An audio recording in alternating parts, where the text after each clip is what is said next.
COVID shortened 3-game slate, but a good one between the Nets and the Sixers. Plus, power rankings. Who are the biggest winners of 2021? It's a Friday Locked On NBA. Let's go. You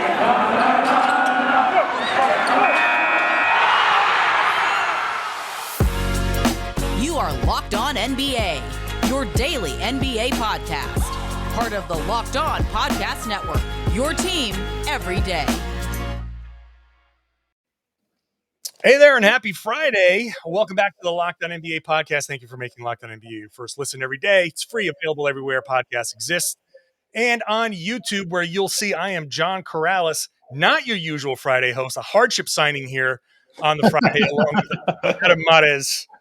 Trying to get my 10 days in here, Adam. How you doing? Oh, man, you're on the hardship. I can't believe it. Everybody here. I'm doing good, though. You know, it's I'm on Friday. Next thing you know, I'll be showing up on the Wednesday podcast and on Monday, and people will be like, aren't you like James Ennis? Like, didn't you just play for the other team like 2 days ago? Outside Isaiah Thomas, he went from Lakers to Mavericks. I know he entered the health and safety protocol, so he's actually not even with the Mavs. Yes. But is there anybody else that has done this? The 10-day for two different teams? Yeah, James Ennis just did it for. He's on the Clippers. He went Brooklyn to the Clippers, or was Sixers to the Clippers. There's one other guy, I forget who it was. But there's definitely been a few that now we're going to start seeing it. The 10 days are starting to expire, and this is crazy.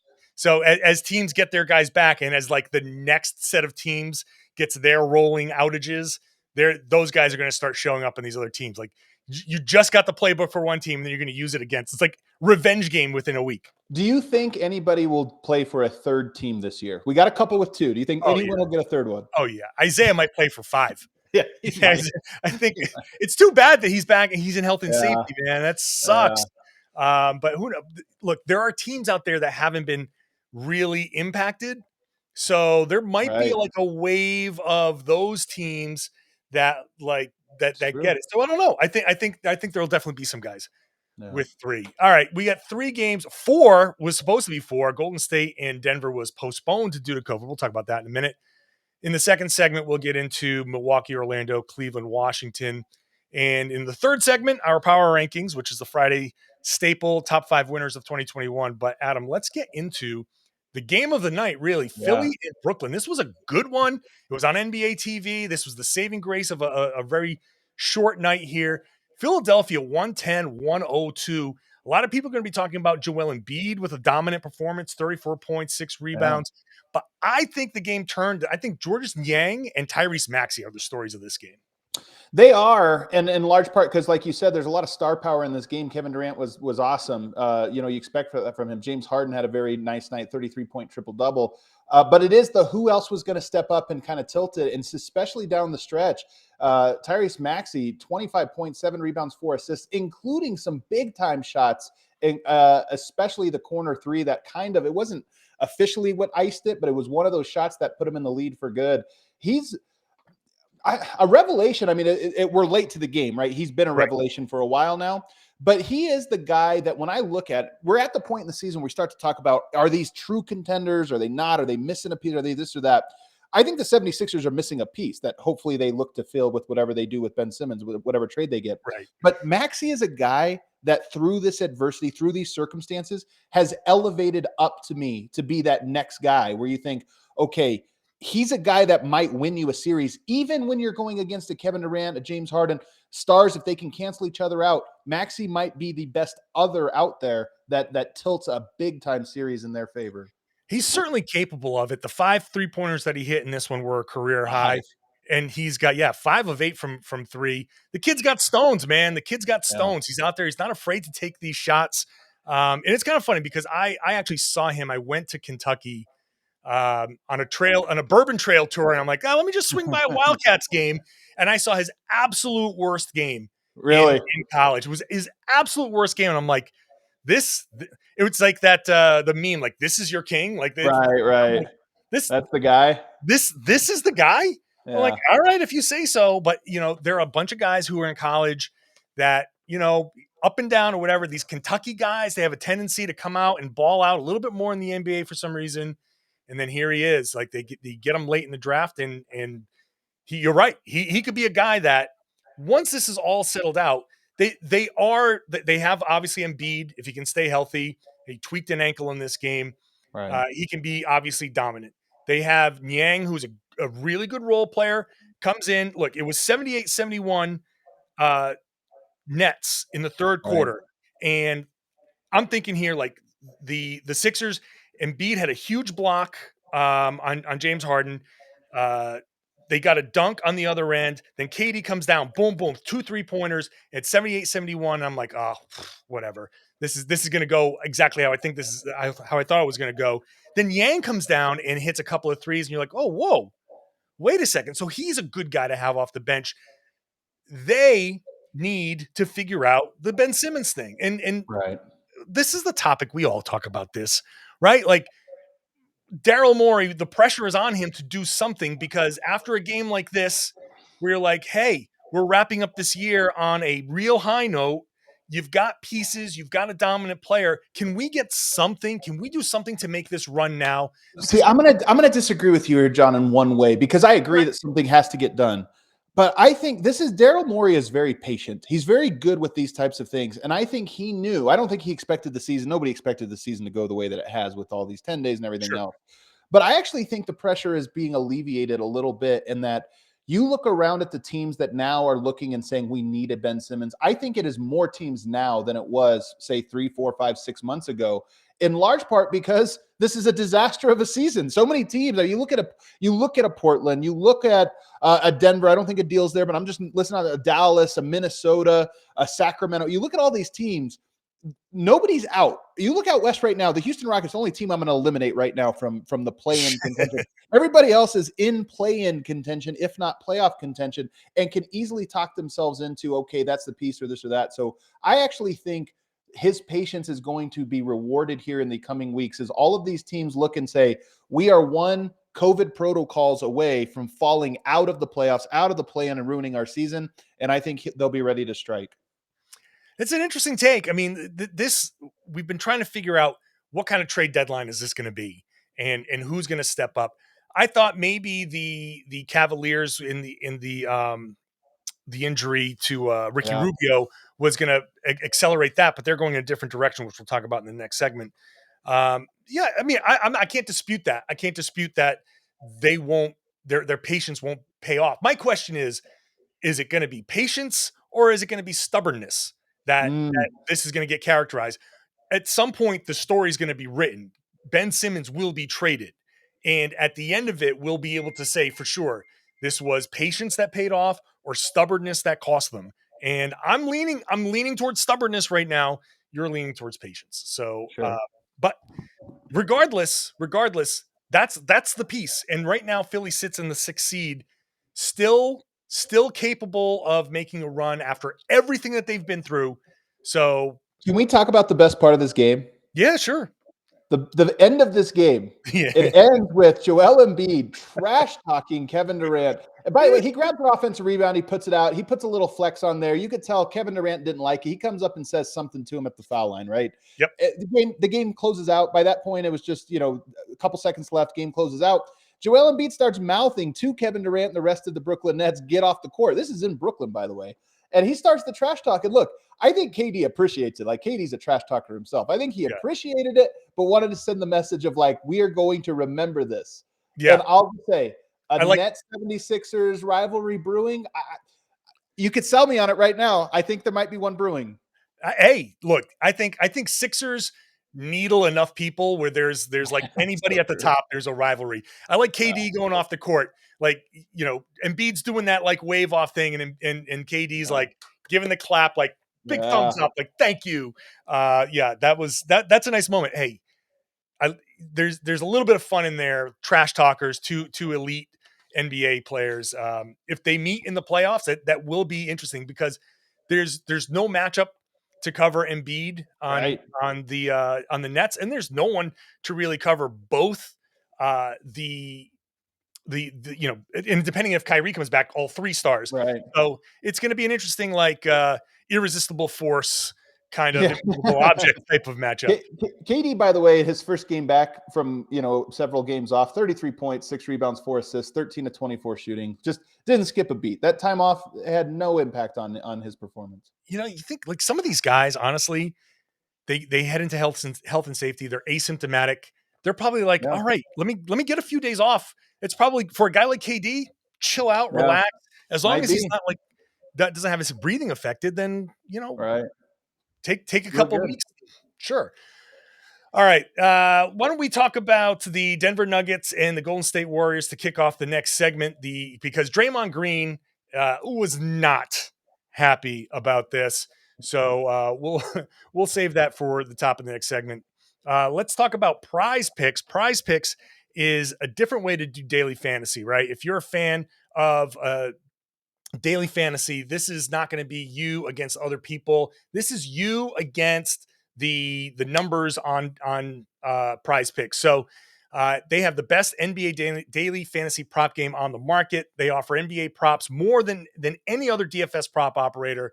All the superstar players, bench players. If you wanted Georges Niang, you got him. If you wanted Tyrese Maxey, you got him. It doesn't matter what level. You want Joel Embiid, there are props on all of these guys. Everybody who's listening to Locked On NBA, you can use the promo code NBA to get a 100% instant match on a deposit up to $100. You pick 2 to 5 players, you pick the over-under on their projections, you can win up to 10 times any entry. Again, you versus the projected numbers, and you can mix sports. You can go from basketball to football and mix over-unders on, whomever, Tom Brady and Kevin Durant, like anything. So use the award-winning app and go to the App Store or on Google Play. Entries can be made in 60 seconds or less. It is that easy. PrizePicks is safe and offers fast withdrawals. Go to prizepick.com today. Use the promo code NBA or go to your App Store, download the app. PrizePicks is daily fantasy made easy. If you're not playing PrizePicks, you do not know what you're missing. All right, Adam, let's get into this postponed game because you were supposed to be watching a game, right? Right. And that got postponed. So, okay, that happens. But Draymond Green was pissed off about this. And I think he's got a point. And look, Adam Silver even said this when he was on ESPN. He said, look, there is some unfairness baked into this because some teams are going to be forced to play with 10 guys out and you're signing all of these hardship cases and, you're starting a guy who wasn't even in the league. Like Greg Monroe for the Minnesota Timberwolves shows up 4 hours before a game and it's like, hi, how you doing? I'm Greg. Oh, I'm starting or, whatever. Right.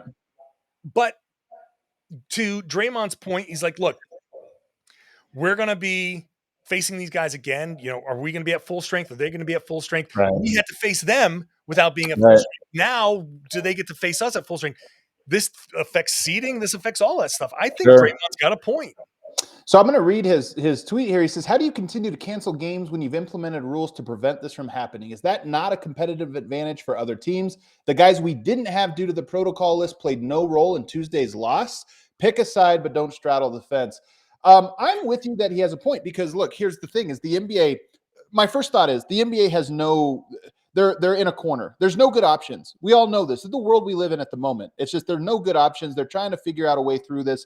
They've made new protocols, guys getting out early, allowing these hardship exemption that lets people come up on short notice. Here's the problem. I think it's twofold. One, Denver just got the news that they had these guys entering protocols today. So they only had like a 6-hour window or maybe it was 10-hour window to get players to Denver to fill that role. So that was short order. Number two, and this is a weird one. I don't know how many people have seen the news that is going on in Denver right now. Maybe the largest city fire the last 50 years is happening in Denver right now. Some 700 plus homes have caught fire today. So I don't know for certain if, airport delays or this or that, but I'm guessing that today of all days on short notice and this or that, trying to get replacement players into town to be able to play this one, it just didn't work out. So Draymond has a point. This definitely was probably a game that Golden State was likely to win given the circumstances. Now, who knows?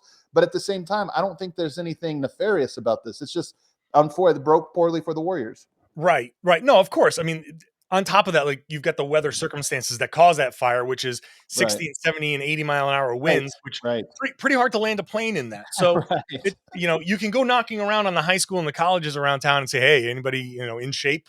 come on I over was and ready. play I was for available. I was ready. I mean, we might be the starting front court in the podcast basketball battles here, but I don't think either of us are ready to go in the NBA hardship. So, look, yes, Draymond has a point. At the same time, you're right. What can you do about it? And Nothing. this is just the way things go. And this is a few weeks ago on the Tuesday Locked On NBA show, I kind of went on a little bit of a rant about this is going to affect seeding, and this could impact It people's will. jobs. It will. And No question. If this was a game that the Warriors were going to win, they're tied with Phoenix at 27-7 at the top of the West. If they now fall to the second seed and it changes their draw and they lose, this is an opportunity for a championship. He's got a point. So you know what, though, if you look at the standings around the league, this is just how it's going to be today or this season. Like, I don't know at the end of the year, we're going to look back and say 1 seed, that's the best team, 2 seed. It's just going to be circumstantial. Hey, this is what happened to that team. Hopefully the right teams are at least given an opportunity when the playoffs arrives. Like, nobody misses the play-in or playoffs or whatever that really deserved it. I actually think if you look at the standings right now, the teams that are in, maybe there's a team that's out of order or this or that, but I think generally speaking, the teams that are in the lottery, we're going to be lottery teams this year. So I think hopefully at the end of the year, this all balances out a little bit. But hey, this season, as much as any season we have seen, is just not going to be fair. Yeah, no, it's true. Hopefully, my hope is that in January here, maybe things level out, some of the cases kind of level out, and we can get back on track. And over the course of January, February, post All-Star, we can play a more level playing field, and some of this will be a distant memory. In the meantime, 2 more games on the docket. Both of these ended up being blowouts. The Washington Wizards 110-93 over the Cleveland Cavaliers. This was a big second half for the Washington Wizards, who put up a 33-21 third quarter and ran away with it. Bradley Beal coming off of Washington had Beal, KCP, and Anthony Gill coming off of protocols, and they all made a contribution, especially Beal. 29 points, 10 assists, 6 rebounds, and I think for Beal, got to the rim a ton because there was still no Jared Allen for Cleveland, and Mobley came off, and you were playing Kevin Love. You're just free reign at the rim, just waltz on in. And I think that's what broke it open. Yeah, there's no question about it. And this is the first game, with the absence of Ricky Rubio. And it's a shame, man. The Cavaliers are maybe the best story in the NBA this year. A team that's ahead of, you're talking about a team that looked like they were rebuilding. A lot of young players. You just wanted to give them a chance and see what you have. Instead, what you had was a team with home court advantage if the playoffs were to begin. I guess they just fell out of that 2 days ago. But there was right there as hosting a playoff series, at least had the standings were shaking out. So they were a great story. And now you lose Rubio, who in my opinion had a almost Chris Paul effect on that team, and that he kind of tied everything together for them. And now the Cavaliers are scrambling. It looks like they're interested in signing a Rajon Rondo, who I can see. If you told me like Rondo, Rubio, yeah, there's similarities there. It's not a 1-for-1. I definitely think there's a lot of reasons Rubio is a better fit there at this moment in time. But at least I can see the logic in it. But to me, either way you try to look at this, it's a real big blow to the Cavs. Totally. That's, I mentioned this on the Tuesday show, and I think I have skepticism about what the Cleveland Cavaliers are going to be long-term beyond this year. Like, you're right. They're a great story this year. Yeah. I wasn't sure what they're going to be next year because of Rubio, because he tied so much together. And were they going to pay him to continue to play that role? Where were they going to go with him next year? But now you got to face that question a lot earlier than that. So it's a huge, huge issue for the Cavaliers. I guess I'm with you on the Rondo thing. I guess. Yeah. Now I'm not even with me on the Rondo thing. Just for the record, I'm not with me either. Well, I'm sitting here covering the Celtics. I know the Celtics have Dennis Schroeder, who probably will be moved at some point. I was like, hey, this is an opportunity for Brad Stevens to say, what do you got? But Rondo's on a minimum, and the Cavs are over the cap, and they're kind of like up against the luxury tax, and it probably is easier just to do this one. And look, you do that deal now, you see how it works, and then by the trade deadline, you say nope. Then you go for a Schroeder or whoever else might be available. Right. My favorite moment in this game is Evan Mobley going up for a reverse. As he's coming around, Kyle Kuzma, opponent, giving him a little high five on the way by. Nice move, buddy. Okay. Yeah, I did catch that one. That is always funny. You know what? I don't mind. I know a lot of people will do you're on the court, you're big battle, and nobody don't say hi. Like, I didn't mind him. As a little, he dapped him up, like, hey, nice dunk. Hey, nice move. I enjoyed that. Yeah. All right. Milwaukee Bucks. Let's wrap it up with the Milwaukee Bucks quickly.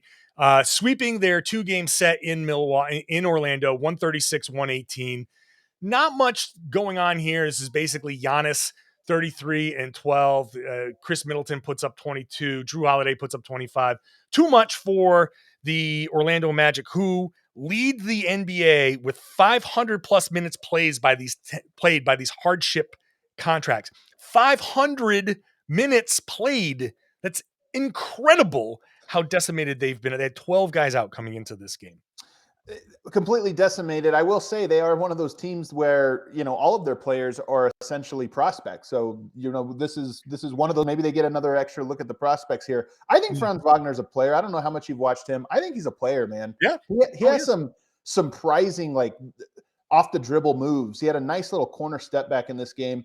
Wendell Carter Jr., I thought, had a very strong game, just showing like some high level feel. And Gary Harris, the last one, I don't know if he's a part of their long-term plans, but he had 17 points in this one, 3 of 6 from the three-point line, and has quietly had a very nice December. So he's I'm curious to see if he becomes a trade piece for Orlando to even better position themselves going to the break. And also, I'm curious if it's only been a month. He had a really bad, like, last year and even the first part of this year, but he's starting to come into form. And I'm curious to see if a team takes a flyer on him as a missing piece. I can 100% see. I think he's going to go. I think Terrence Ross is probably going to go at some point there too. Favorite moment from this game, though, Wendell Carter dunks on Giannis. And then Cole Anthony, I forget who it was, who the hugging, jumping in a circle in a celebration on the sidelines is just pure joy. Like that's a video that should just be shared. Cleanse your palate of all the NBA grossness. Those two celebrating that dunk on the sideline. His energy is so great. My favorite moment, though. My favorite moment, DeMarcus Cousins, who's been very good, by the way, as a backup center for them, got a tech in this game. So welcome back. Welcome back to the league, Boogie. Yeah, Boogie techs are great. All right, let's head on into the third segment here, where we're going to do power rankings, a regular Friday thing. We're going to end on a positive note per Adam Mares' request. We're going to end this year on a high note. I wholeheartedly agree. We're going to do that when we come back. First, let's talk about Built Bars, New Year's resolutions to maybe drop a couple pounds. I know I've got that New Year's resolution. That's why my camera cuts off like right about here. Christmas dinner is below camera. So I'm going to get the snacks out of the drawers. I'm going to put Built Bars in the drawers because Built Bars are lower calorie. They're low sugar, low net carbs. Basically, where you're going to get a Built Bar, 130 to 170 calories, 4 grams of sugar, 4 net carbs, 17 grams of protein or so. So that's great. You get back into the gym. Everybody's making those New Year's resolutions. You have a Built Bar when you come out of the gym. You're putting protein in your body, but you're not doing all that extra stuff that really blows out the work that you've been doing. So it's going to really help you with that New Year's resolution. And the best part is you can use the promo code LOCKED15 and you're going to get 15% off every single time. So you can get a mixed box. You can try a few flavors. You can stock up or whatever. They've got Built Puffs, the marshmallow thing, if you prefer that. They've got a bunch of different products. You can cruise around here. Whatever your flavor, whatever flavors you like. If you've got a nut allergy, there's no problem. If you're going to try the keto diet, no problem. These work with that too. So use that promo code LOCKED15 at built.com every single time for 15% off. All right, every Friday, you guys do the power rankings. I enjoy that. It's my favorite part of it. It might be my favorite Locked On NBA segment. So that's this time around, you had a great suggestion. Top 5 winners, power ranking the top winners of the 2021 calendar year. Yeah. And I think Adam, that the top of the list is going to be very similar for anybody thinking about this, going through your brains. I think when you go back to the beginning of 2021 to now, I think most of us are going to have the same names on there. So I think most fun here is going to be our honorable mentions. You want to do those first or afterwards? Let's do them afterwards because that's where we'll probably have the most overlap. Yeah. All right. So the biggest winners going in reverse order. If I give you my number 5, I don't think you have I think we have the same top 4, but I don't think we have the same number 5 here.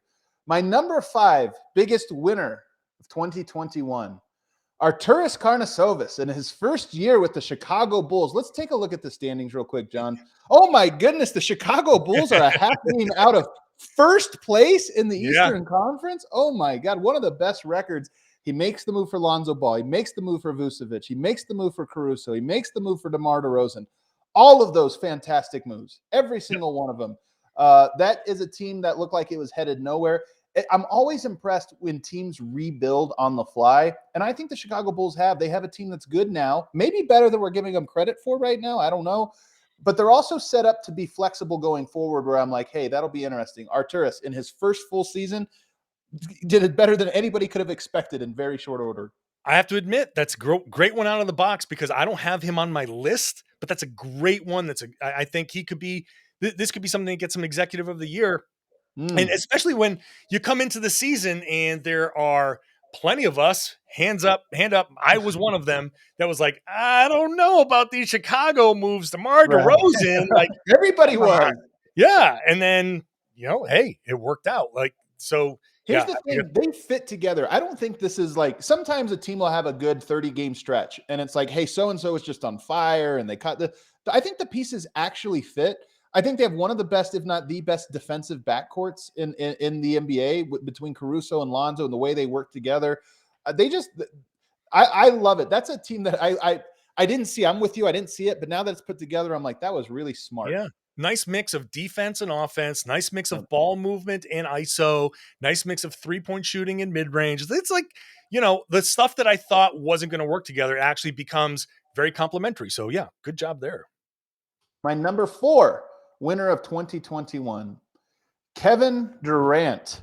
Do you realize, John, that he once ruptured his Achilles?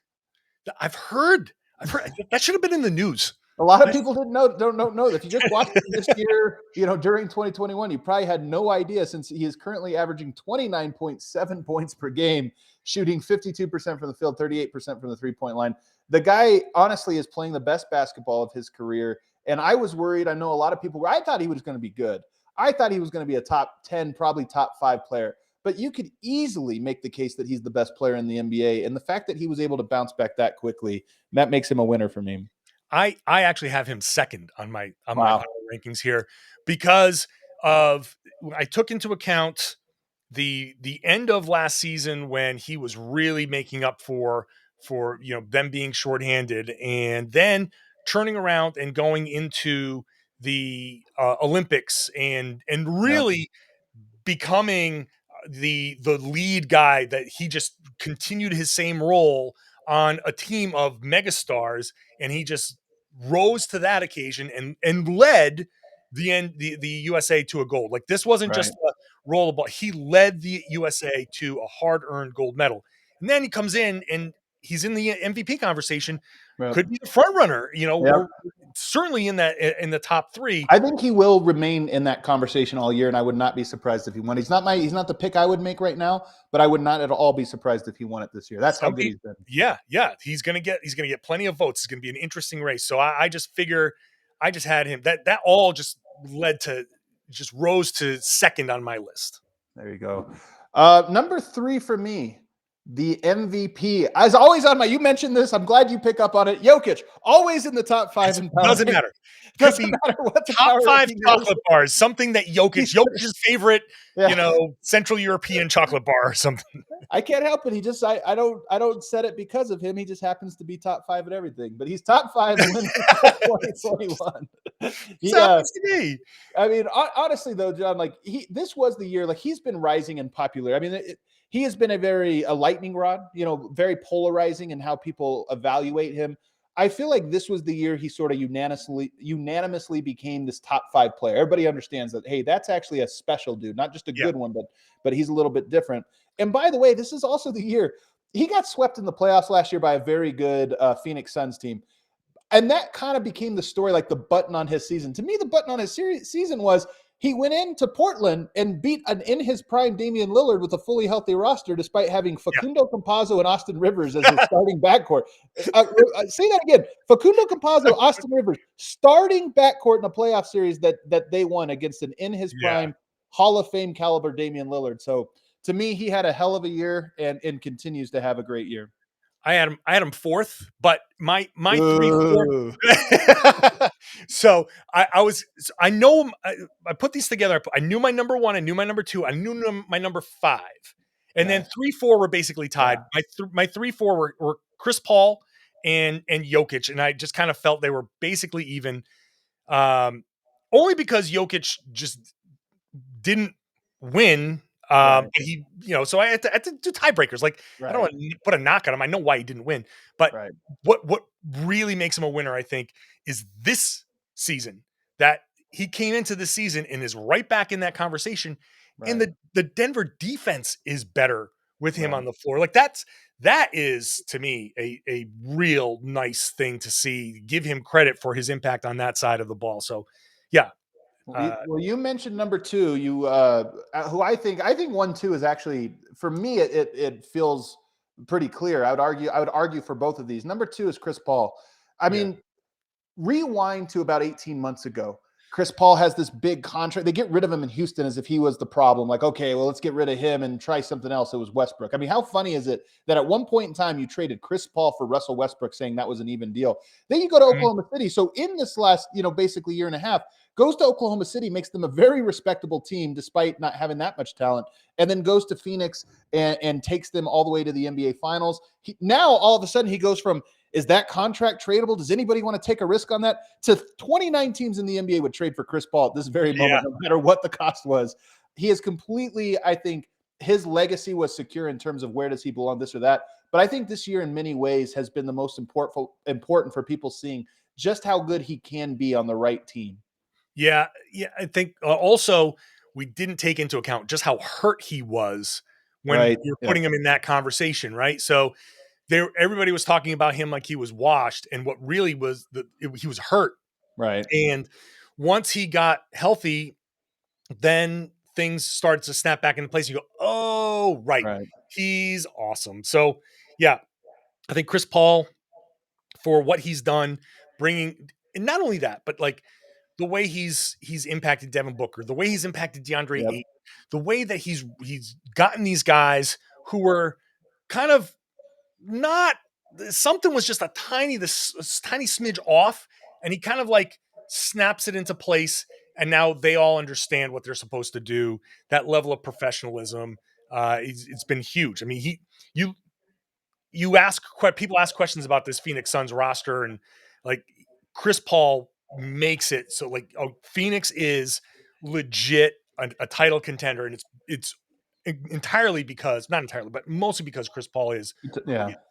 And how rare is it too, by the way, as you're talking, it made me think he's 35, 36, 10 years older than everybody else on that roster. Mikal Bridges, DeAndre Ayton, Devin Booker, like all the key pieces, they're all young guys, different generation. And yet he's fit in so nicely there. You just don't see that very often with a 10-year gap, and it worked that well. One of the hardest things for young guys in the NBA to do is take care of their bodies with their diets, and diet, especially their habits. And having a guy like Chris Paul still do it at his age, and you say, okay, what is it that you've done to stay? And hey, I eat this. Kids come into this league feeling like they're invincible, and they're eating cheeseburgers in the locker room and stuff like that. It's like, no, you got to get away from that. You got to put lean meats into you. You got to get this amount of sleep. You got to make sure you get your treatment. And that's how you stay healthy in season. That's how you add another contract to your career. Don't think about it in years. Think about it as you add another contract to your career. Right. Totally. Absolutely. Should we hit a couple before we do number 1? We should do a couple of honorable mentions. I'll just tell you mine. My list: Steph Curry. He was my number 5. This is mostly what happened this year. I mean, last year it was hard on him, missing the playoffs. That's why I had to bump him back a little bit. But the resurgence to this year be the lead, in my opinion, the leading candidate for MVP, to have his team the number 1 seed. And by the way, to look exactly like they looked back in 2015-16, exactly. And it just, to me, it was so, I always thought I've always been so high on that Warriors team and on Steph Curry in particular, but to see him do it again this year, I just feel like it was in many ways validation of like, that's right. This guy is an all-timer right here. Yeah. Yeah. Well, when you break the record, when you become the only person to hit 3,000 3-pointers in a career, like that gets you on this list. One of my honorable mentions, Trae Young, who rose into, I think, kind of superstardom. That whole series against the New York Knicks, gets a signature shoe, this is definitely a year of Trae Young. And he's kind of shown, I know he's been in health and safety and all that stuff, but he's been able to show that he can adjust to the refereeing and stuff like that. And, I think this has been a great one year for Trae Young. That's a great one. DeMar DeRozan was another one for me. I ended up giving this to Arturis because it was all the pieces, but DeMar DeRozan is having another, like Chris Paul, one of those ones where it's like, you guys might have always, you guys, as if it wasn't me as well, we might have all underestimated just how good DeRozan was, technically sound, and what a bucket he is. I got two more, so I'm going to go a little outside the box with both of them. Okay. But one of my biggest winners, really could be some of the biggest winners, these G League hardship guys. Yeah, that's a good one. This is your chance. A couple of these guys are going to stick, and Ime Udoka said it in, Ime was one of these guys, right? Bouncing around, and we're talking to him about signing guys and this and that stuff, and he's like, look, I don't want to make light of things, but I kind of wish we had something like, I had an opportunity like this when I was playing, because some of these guys are going to hook on. And I think, look, there's always a silver lining. I'm not trying to make light of COVID and all of that stuff. I'm not doing that, but this is what it is. And it's an opportunity for dozens and dozens and dozens of guys to make an impact. And even if they don't get signed now, they're now in front of eyeballs. They've gotten to talk to coaches. Coaches see work ethic. And now some of these guys are going to stick. This is a very important time for them. Yeah. So that was all my honorable mentions. Those are the ones I had. All right. I got one last one. Tell me what you think. This might be a little weird, but I'm saying Adam Silver. Ooh. Because I don't disagree. I don't agree with I may not agree with any of this stuff. Why is he one of the winners? Yeah. Because the league is still going. The league, all right. Through COVID. It's no. Look, this is a business, and they're getting through this thing, and they put on a Christmas Day with superstars still on TV. They are plowing through. I'm not saying that this is a good thing or whatever. You might even say, look, they dealt a horrible hand. Like there's no winning play in all of this, in my opinion. Right. But I think Adam Silver, when they come out of this on the other side, it's going to be a little bit like, Andy Dufresne and Shawshank Redemption's going through a 500-yard, sewage pipe to come out clean on the other side. Yeah. There's a lot of money at stake, and look, the NBA is not losing as much as they could right now. So he in the business, capitalism is a winner here, and that's not a great thing. I'll disagree with him, but that's okay. That's okay. We can disagree. We don't disagree on this guy, the number one guy, the winner of 2021. I think it's indisputed. The NBA champion and finals MVP, the man who dropped 50 points in the decisive closeout game to win a championship, Giannis Antetokounmpo, silenced every question you had about him. And could he do it? Could he do this? Could he do that? An all-timer who put up an all-time performance when it mattered most and got his first title at the age of 27. Yeah, and that blocked shot, that recovery on the block shot, I think that's better than the LeBron James chase down block. Just the reaction time. I think it's just a little bit better considering situation and all. I think yes. So, but even if you don't, it's still in that conversation right there. The fact that he can do that on the defensive end and still drop a 50 piece and, erase all the, of course it's Giannis. Of course it's Giannis. And I think everybody in Giannis's orbit gets a piece. All of the bros, like you got Thanasis in the commercials with him. Yeah. Bobby Portis gets some shine off that stuff. Like even Drew Holiday's stock rose. Like it's funny to think back about is Drew Holiday worth what they're asking and this and that? Of course he is. I mean, he was incredible on the big. He's one of those players that when the games get tougher, like his assignment doesn't change. He's going to lock him up. He's going to be great. Like he's good at all levels. So that whole Bucks team had a huge glow up. But Giannis, if you want to use superlatives, That closeout game was one of the best closeout performances we've ever seen, especially from a first-time champion. You say first win a championship, your first championship. What did the numbers look like when it mattered most? 50? What was it, 19 and 19 from the free throw line or something like that? Yeah, man. Like, come on, man. Yeah. It saved Budenholzer's job too. So you That's get that. right. You got that as a bonus. Like That's everybody in that Bucks team wins because Giannis is the biggest winner of 2021. All right. Hey, great show. Happy to be filling in here on the Friday. My 10 day is going to be up after this. So thanks for watching, everybody. For Adam Mares at Adam_Mares, John Karalis here at John_Karalis. Thanks for watching Locked On NBA, making you your first listen. Make Locked On Bets your second listen with your boy Q and Lee Sterling. Maybe they'll help you win a few bucks. Watch the show on YouTube, everybody. Happy New Year. Enjoy the NBA. Talk to you next time.